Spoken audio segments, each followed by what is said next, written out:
Hello everyone, welcome to my channel code story with Mike. तो आज अपने leet code का 1353 सॉल्व करने वाले। मीडियम मार्क्ड है, प्रॉब्लम अच्छा है, सीखने को मिलेगा कुछ कुछ। मोटिवेशन क्या है, देखो, if you want something big in life you need to work for it every day, है ना। कोई एक्सक्यूज़ नहीं। अगर हर दिन काम करोगे तो results will multiply, you will see results very soon, ठीक है। बट हर दिन करना पड़ेगा उसके लिए मेहनत, ओके। प्रॉब्लम क्या है, maximum number of events that can be attended. You are given an array of events where events I is equal to start day, end day, which means every event I starts at start day and ends at end day. You can attend an event I at any day D, where D जो है वो start से and time के बीच में लाई करता हो। तो आप किसी भी दिन उस इवेंट को अटेंड करोगे तो वो इवेंट अटेंड हो जाएगा आपसे। You can only attend one event at any time. एक चीज़ और दे रखा है कि जिस दिन आप कोई इवेंट कर रहे हो उस दिन आप कोई और इवेंट नहीं कर सकते, मतलब एक दिन में एक ही इवेंट किया जा सकता है, ओके। ठीक है, return the maximum number of events that you can attend.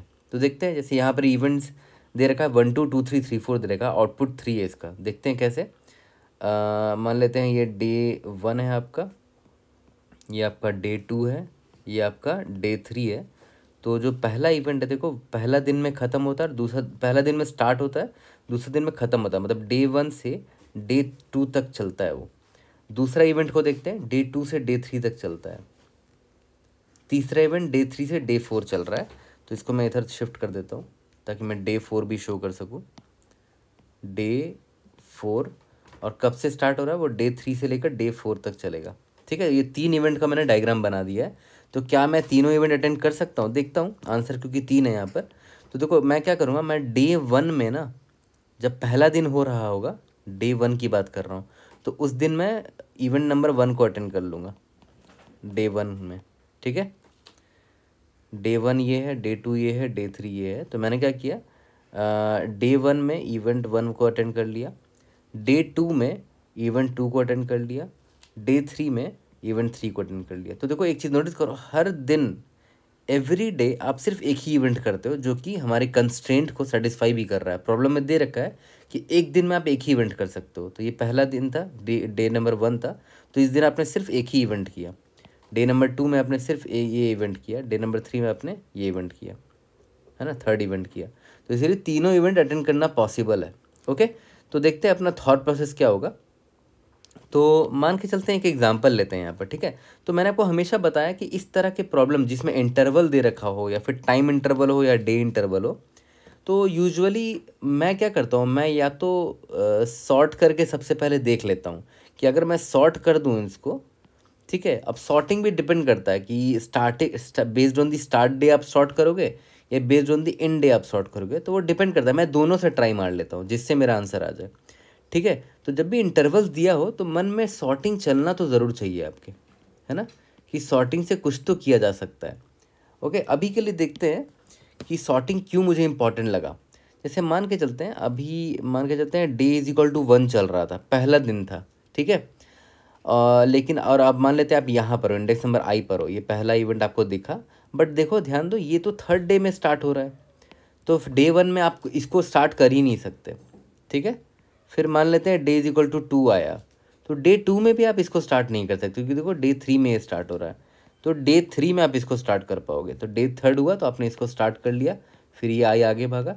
ये डे 5 है, तो डे 4 में ये नहीं स्टार्ट हो पाएगा, डे 5 में ये स्टार्ट हुआ, तो आपने इसको कर लिया। फिर जैसे ही आई यहाँ पर आया तो देखो डे 1 है ना, ये डे 1 में स्टार्ट हुआ था, बट करेंटली आप डे 5 पर खड़े हो, मतलब आपने इसको मिस कर दिया। तो इसीलिए बेस्ट तरीका क्या है कि based on the start day sort कर दो पूरे अरे को, based on the starting day. तो मैं इसको 1,2 कर दूंगा, 3,7 कर दूंगा, 5,8 कर दूंगा। तो देखो I have sorted it based on the starting day, okay. अब देखो ध्यान देना, अब मान लेते हैं कि डे इज इक्वल टू 1 है, तो आप डे इज इक्वल टू 1 में आप आपने यहाँ देखा, देख रहे हो, इसका स्टार्टिंग डे मेरे करंट डे के बराबर है, तो मैं इसको ऑब्वियसली कर सकता हूँ, ठीक है। फिर आई आपका यहाँ पर आया, है ना। तो डे 1 में आप एक ही इवेंट कर सकते हो, तो आपने इसको कर लिया था। फिर डे 2 है, डे 2 में आप इसको कर सकते हो, नहीं कर सकते हो क्योंकि ये थर्ड डे में स्टार्ट होगा, तो ऑब्वियस है डे को आगे बढ़ाना पड़ेगा। तो डे 3 में हाँ इसको आप कर सकते हो, 3,7, और उसके बाद डे 4 में कुछ नहीं कर सकते, डे 5 में ये इवेंट स्टार्ट हो रहा है तो आप 5,8 को स्टार्ट कर सकते हो। देखो तीनों इवेंट आपने कर लिया, ठीक है। तो मेरे मन में सबसे पहली चीज़ तो यही आ गई कि भाई I will sort the events based on the starting day, sort events based on the start day, ठीक है। तो पहला चीज़ तो क्लियर हो गया कि सॉर्टिंग मैं कर दूंगा based on the start day. तो मैंने देखो ये एग्जांपल लिया है और उसको ऑलरेडी मैंने देखो स्टार्ट डे के बेसिस पे सॉर्ट कर दिया है, 1 1 1 4 2 2 3 4 4 4, ठीक है। और मैंने इसका डायग्राम भी यहाँ पर बना दिया है, ठीक है। देखो डे 1 डे 2 डे 3 डे 4 है, ये जो 1 1 है मतलब डे 1 से लेकर डे 1 तक ही है, 1 4 है वो डे 1 से लेकर डे 4 तक है, देखो 2 2 है वो ये डे 2 से लेकर डे 2 तक है, फिर 3 से 4 तक ये है और 4 से 4 तक ये है, ठीक है। मैंने सारे को रिप्रेजेंट कर दिया है इस टेबल में। ओके अब देखो ध्यान दो, ऑब्वियस है स्टार्ट आप कहाँ से करोगे, डे इज इक्वल टू 1 से करोगे। तो पहले देख लो डे इज इक्वल टू 1 पे कोई टास्क अवेलेबल है भी कि नहीं। हाँ अवेलेबल है, मान लेते हैं आप इंडेक्स आई यहाँ पर खड़े हो तो देख लो इसका स्टार्टिंग डे क्या है, 1 है जो कि आपके करंट डे के बराबर है ना। तो डे इज इक्वल टू 1 में आपको एक जॉब मिला है, मतलब एक मीटिंग दिख रहा है, इवेंट दिख रहा है 1,1 वाला, ठीक है।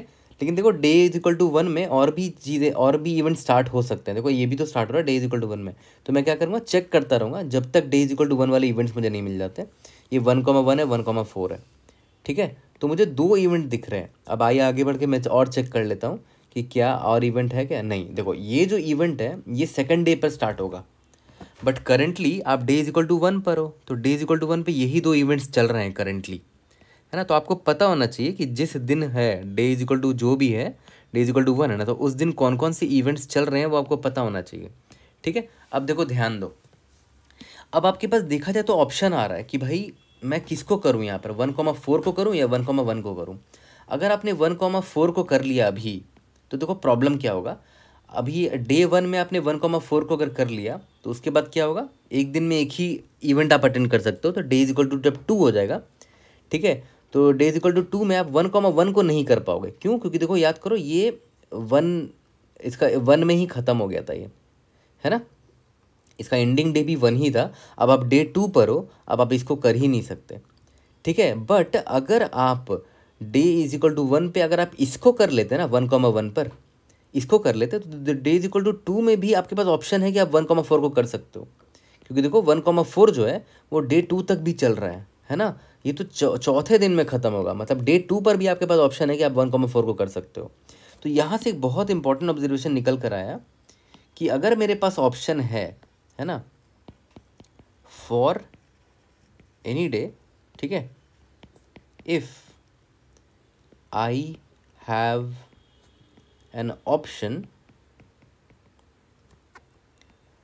टू सेलेक्ट अमोंग इवेंट्स, मान लेते हैं मल्टीपल इवेंट्स है मेरे पास ऑप्शन में, I will choose the one that ends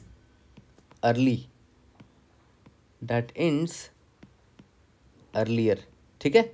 मैं उसको पिक करना चाहूँगा जो जल्दी ख़त्म हो रहा है। देखो तो इन दोनों में 1 ये कब ख़त्म हो रहा है, इसका एंडिंग डे क्या है, इसका एंडिंग डे है 1, इसका एंडिंग डे है 4, तो मैं पिक इसको करना चाहूँगा क्योंकि यार ये जल्दी ख़त्म हो जाएगा तो मुझे जल्दी फिनिश कर देना चाहिए इसे।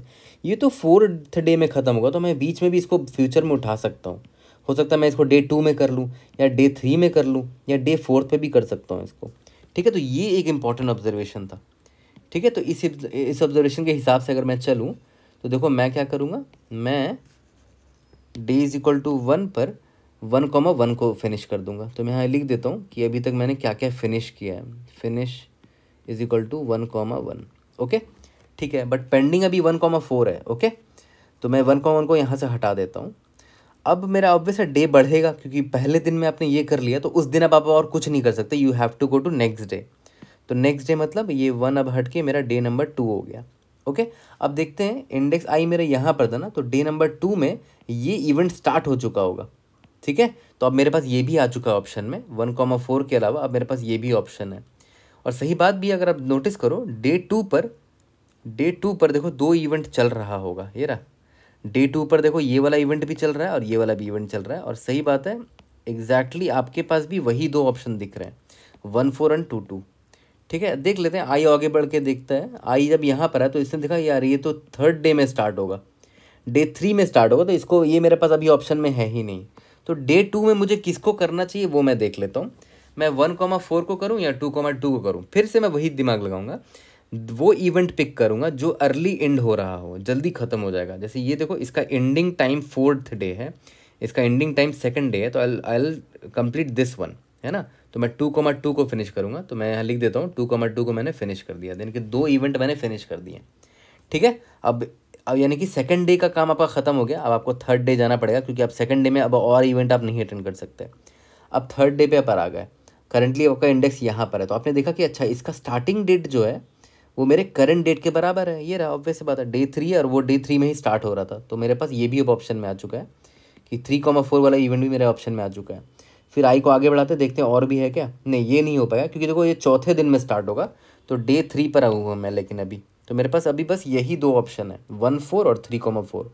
और सही बात है, देखो डे 3 में अगर आप नोटिस भी करोगे तो देखो 1 4 वाला चल रहा है यहाँ पर, और 3 4 वाला भी चल रहा है। सिर्फ 2 ही इवेंट है आपके पास ऑप्शन में डे 3 में, है ना। तो सही बात है, यहाँ पर भी 2 ही ऑप्शन है। फिर से वही दिमाग लगाएंगे, जो अर्ली एंड हो रहा है उसको पिक कर लो। तो अब आपके पास ये तो दोनों का एंडिंग डेट 4 है ना, इसका भी एंडिंग डेट 4 है, इसका भी एंडिंग डेट 4 है, तब तो कोई दिक्कत ही नहीं, किसी को भी पिक कर लो, है ना। तो मान के चलते मैंने 1,4 को फिनिश कर दिया, तो 1,4 को मैंने फिनिश किया। ठीक है, तो अब मैं डे इज इक्वल टू 4 पर चला जाऊँगा। ओके, ठीक है। अब डे इज इक्वल टू 4 पर गया, तो मैंने इंडेक्स आई पर देखा कि अरे यार 4,4 पर ये स्टार्ट होता है, और मैं डे 4 भी है, मतलब ये 4th डे पे स्टार्ट हो रहा है, और मेरा करंट डे भी 4 है, मतलब मैं इसको भी स्टार्ट कर सकता हूँ। तो ये इवेंट स्टार्ट हो जाएगा अभी। ठीक है, अब इंडेक्स आई मेरा आगे जाएगा, तो इंडेक्स आई तो मेरा आउट ऑफ बाउंड हो चुका है। तो देखते हैं मेरे पास कौन कौन सा ऑप्शन है। मेरे पास 2 ही ऑप्शन दिख रहे हैं, 3,4 और 4,4 वाला टास्क है। ठीक है, अब देखो ध्यान देना, डे अभी कौन सा है, 4th है, उसमें ये 2 टास्क मुझे दिख रहे हैं, 3,4 और 4,4। डे 4 है देखो तो, और यहाँ पर 3 टास्क थे एक्चुअली में, ये 1,4 वाला था, ये 3,4 वाला था, और ये था 4,4। बट याद करो 1,4 को हमने 3rd डे में ही कंप्लीट कर लिया था, है ना, 3rd डे में हमने कंप्लीट कर लिया था, तो वो तो हो गया मेरा कब का, है ना। अब बचा यही 3,4 और 4,4। ओके, तो उसी को अभी हम देख रहे हैं। अब आपके पास ऑप्शन है कि यार दोनों, जिसका एंडिंग टाइम अर्ली है उसको पिक कर लो, बट यहाँ पर एंडिंग टाइम दोनों का अर्ली है। ठीक है, यहाँ पर एंडिंग टाइम दोनों का अर्ली है, ये भी 4 को एंड हो रहा है, ये भी 4 को एंड हो रहा है, तो किसी को भी पिक कर लो, है ना। तो मैंने मान लेते 3,4 को पिक कर लिया। ठीक है, इसको मैंने 4th डे में कंप्लीट किया, तो मेरा 3,4 को मैंने 4th डे में कंप्लीट कर लिया। ठीक है, अब मेरा डे इज इक्वल टू 5 हुआ है ना। 5th डे है, इंडेक्स मेरा आउट ऑफ बाउंड है, बट स्टिल एक इवेंट अभी है मेरे पास 4,4। बट मुझे चेक कर लेना चाहिए था कि अरे यार 4,4 है, इसका एंडिंग डेट 4 है, बट मेरा डे जो है यहाँ पर 5 पे पहुँच चुका है, तो ऑब्वियस सी बात है मैं इनको पिक नहीं करूँगा, है ना। मतलब we will skip those events जिनका एंडिंग डेट मेरे करंट डेट से छोटा है। देखो इसका एंडिंग डेट 4 है, बट मेरा करंट डेट 5 है, मतलब ये कब का ख़त्म हो चुका होगा अगर स्टार्ट भी हुआ होगा तो, है ना। और मैं 5th डे पर हूँ, तो यहाँ पर मैं लिख दे रहा हूँ कि भाई ये इंश्योर कर लेना, skip the events whose end day is less than मेरा करंट डे। ठीक है, ऑब्वियस बात है, मतलब ये ख़त्म हो चुका होगा पहले ही पास्ट में, और मैं आगे निकल चुका हूँ, मैं करंट डे में हूँ, तो उनको स्किप कर दूंगा मैं, जैसे कि मैंने यहाँ पर किया। ओके, तो मैंने इसको स्किप कर दिया, और इसके बाद इंडेक्स आउट ऑफ बाउंड हो चुका है, तो सब कुछ ख़त्म हो चुका है यहाँ पर। ठीक है, तो हमने ऑलमोस्ट सब कुछ सॉल्व कर लिया। ठीक है, याद करो कितने फिनिश हमने कर लिए थे, टोटल 4 फिनिश कर लिए थे, तो हमारा आंसर 4 ही होगा। 4 से ज़्यादा आप इवेंट्स नहीं अटेंड कर पाओगे, आप ट्राई भी करोगे तो 4 से ज़्यादा इवेंट आप अटेंड नहीं कर पाओगे। ओके, यहाँ तक क्लियर है। और एक और एग्जांपल मैं आपको दिखा देता हूँ। मान के चलते हैं आपका एग्जांपल है 5,10 है और 15,20 है। मान के चलते हैं ये एग्जांपल था आपका।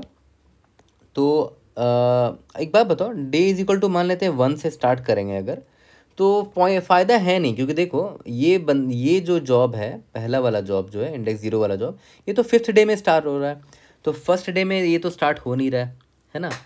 तो ऑब्वियस है ये तो सॉर्टेड है based on the starting day, तो ये भी अभी स्टार्ट नहीं हुआ होगा, है ना। तो डे इज इक्वल टू 1 में कुछ नहीं मिला, 2 पे तो कुछ नहीं मिला, 3 पे कुछ नहीं मिला, 4 पे कुछ नहीं मिला, 5 पे मिल गया ये, ठीक है। तो इतना चेक करने से अच्छा है, ये जो आपने इतना वेस्ट में चेक किया है, इससे अच्छा डायरेक्टली क्या करो, डे को इंडेक्स नंबर 0 A 1 है ना, और याद करो ये सॉर्टेड था based on the starting day, है ना, ये सॉर्टेड था।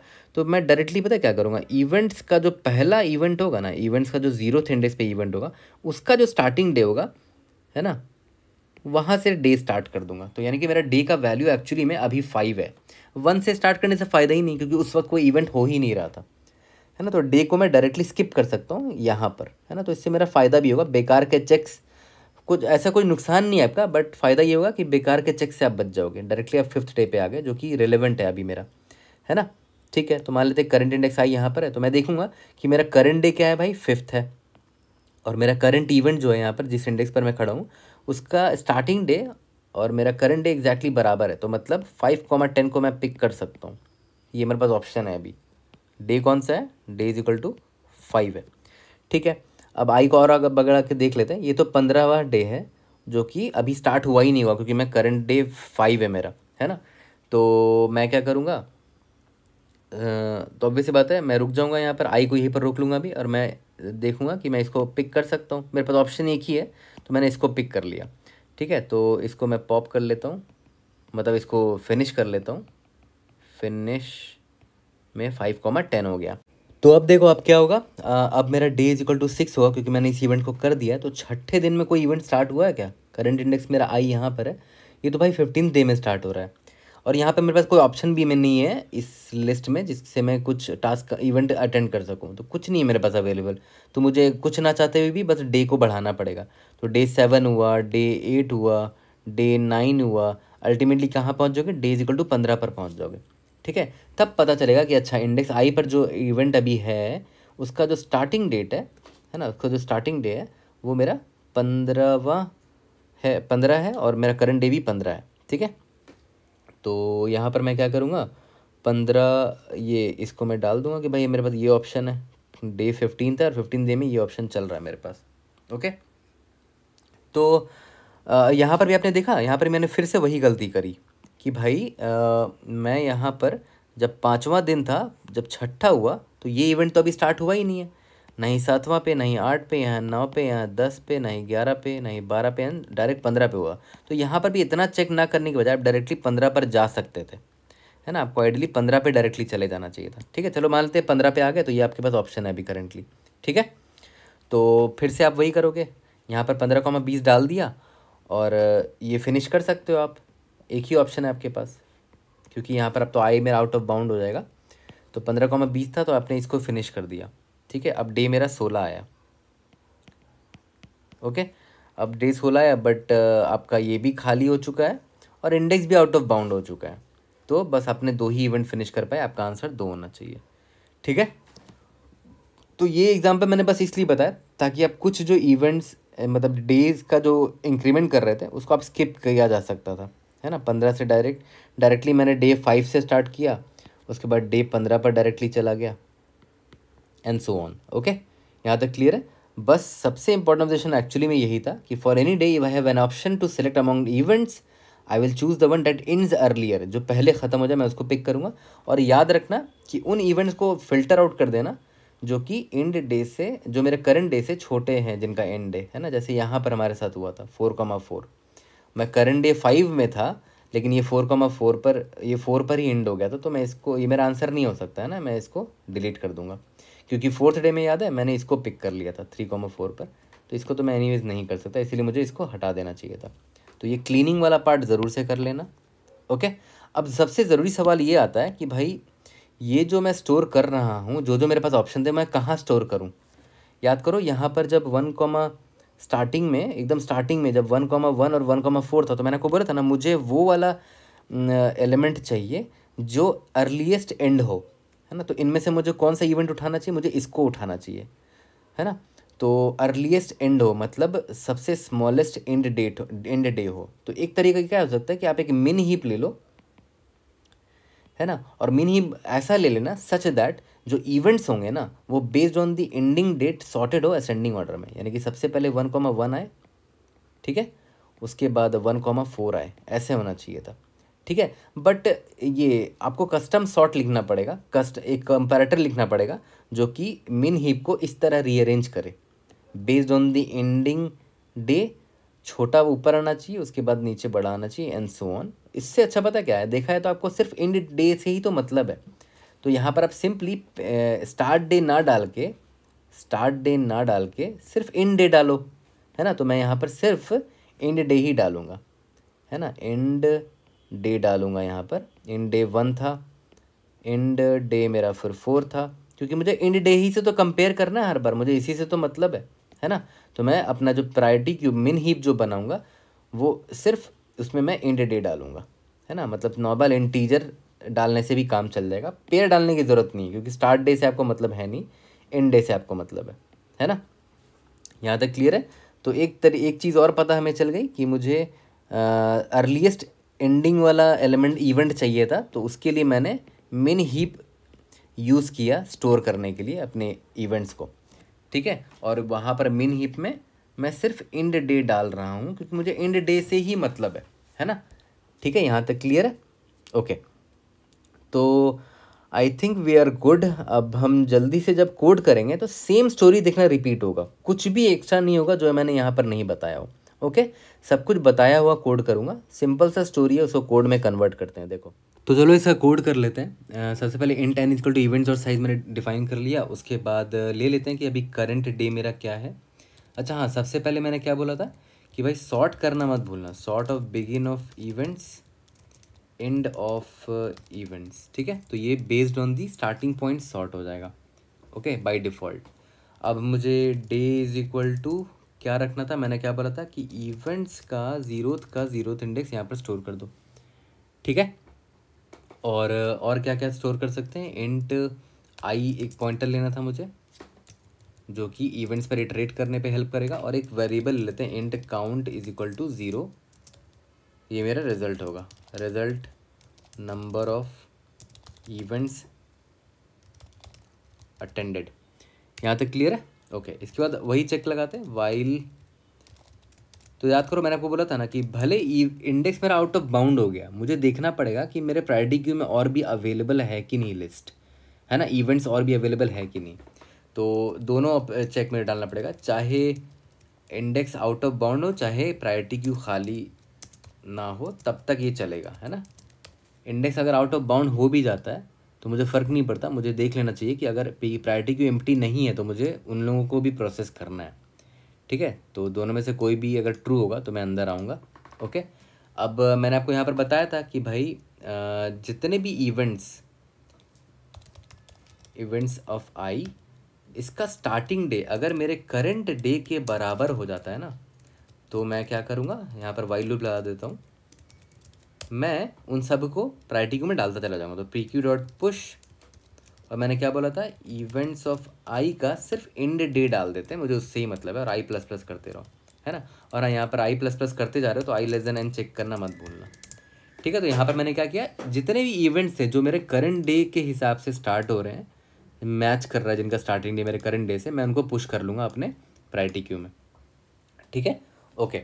और यहाँ पर मैंने आपको क्या बोला था, जब प्रायोरिटी क्यू में सारे के सारे पुश हो गए हैं तो प्रायोरिटी क्यू क्या इंश्योर करेगा कि भाई जो अर्लीस्ट एंड होगा वो टॉप पर रहे, है ना। तो प्रायोरिटी क्यू मैंने अब तक डिफाइन नहीं किया, तो मैंने यहाँ पर एक मिनी हीप डिफाइन कर लेता हूँ, ये देखो, है ना, मिन हीप मैंने यहाँ पर डिफाइन कर लिया, ओके। तो प्रायोरिटी क्यू से मैं क्या करूँगा, simply P Q dot pop करूँगा, जो भी टॉप पर इवेंट होगा मैंने उसको यूज़ कर लिया, और जैसे ही पॉप किया तो मैं मेरा जो काउंट है उसको मैं प्लस प्लस कर दूँगा, है ना। इसका मतलब 1 इवेंट अटेंडेड, है ना, ऑन दिस डे, ठीक है, और काउंटिंग द रिजल्ट, ओके। यहाँ तक क्लियर है। बट इंश्योर कर लेना कि भाई प्रायोरिटी क्यू खाली नहीं होना चाहिए, if not of P Q dot empty. तो ऑब्वियस बात है तभी आप वहाँ से कुछ पॉप कर सकते हो, ओके। यहाँ तक क्लियर है, हाँ। अब जैसे ही आपने इवेंट कर लिया तो डे को प्लस प्लस करना मत भूलना, क्योंकि डे तो अपना इंक्रीमेंट होता रहेगा, है ना। वाइल नॉट, एक और चीज़ मैंने क्या बोला था, skip those events whose end day is less than my current day, है ना। तो वाइल जब तक प्रायोरिटी क्यू एम्प्टी नहीं होता, है ना, एंड प्रायोरिटी क्यू के टॉप में जो एलिमेंट है, मतलब उसका जो एंड डे है वो अगर मेरे करंट डे से छोटा है तो ऑब्वियसली मुझे उनको हटा देना चाहिए, फिल्टर आउट कर देना चाहिए। यहाँ तक क्लियर है। लास्ट में रिटर्न काउंट कर देंगे हम लोग। एक बार रन करके देखते हैं इसको। Let's see if able to pass all the test cases. Indeed yes, है ना। एक बार सबमिट करके देखते हैं। Great, we have pass all the test cases. अब याद करो, एक और इम्प्रूवमेंट मैंने आपको बताया था। एक तो चीज़ मैंने आपको ये बताया था कि मान लेते मेरा जो एग्जाम्पल है वो स्टार्टिंग ही उसका डे 1 के बाद से है। मान लेते पहला इवेंट जो था आपका वो मान लेते हैं कि 5th डे से स्टार्ट था, 5-10। दूसरा इवेंट मान लेते हैं 15-20 से था, है ना। तो मैंने यहाँ पर तो डे को 5 से स्टार्ट कर दिया, लेकिन जब ये वाला इवेंट ख़त्म हो गया तो 6th डे से लेकर 15 दिन तक जाने में आपको 6th day, 7th day, 8th day जो वेस्ट हुआ था उससे कैसे बचा जाए। तो यहाँ पर मैंने आपको बताया था कि भाई सिंपली यहाँ पर जो मेरा डे है उसमें असाइन कर दो जो भी मेरा करंट डे है, यानी कि इवेंट्स ऑफ आई कॉमा 0, उसका जो भी स्टार्टिंग डे डायरेक्टली वहाँ पर चले जाओ, मतलब डायरेक्ट 5 के बाद 15 में मैं चला जाऊँगा।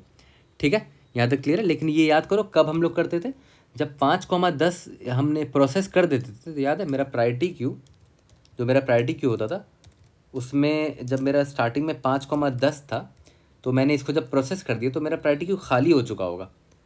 अब आप अपना डे बढ़ाते चल रहे हो और आप ढूंढते जा रहे हो, डे इज़ इक्वल टू 6 में आपको कुछ नहीं मिला, डे इज़ इक्वल टू 7 में आपको कुछ नहीं मिला, तो प्रायोरिटी क्यू खाली था उस वक्त, है ना। तो यहाँ पर बस सिंपली ये चेक डाल दो कि प्रायोरिटी क्यू अगर खाली है ना,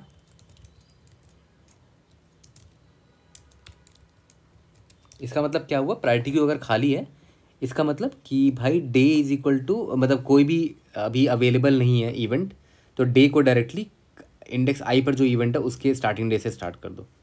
ठीक है, एक बार रन करके देखते हैं। We should be able to pass all the test cases. Let's see, indeed yes, submit करके देखते हैं। टाइम कॉम्प्लेक्सिटी इसका कितना होगा, n log n होना चाहिए, क्योंकि अगर आप नोटिस करो हम स्टार्टिंग में ही सॉर्ट कर रहे हैं, है ना।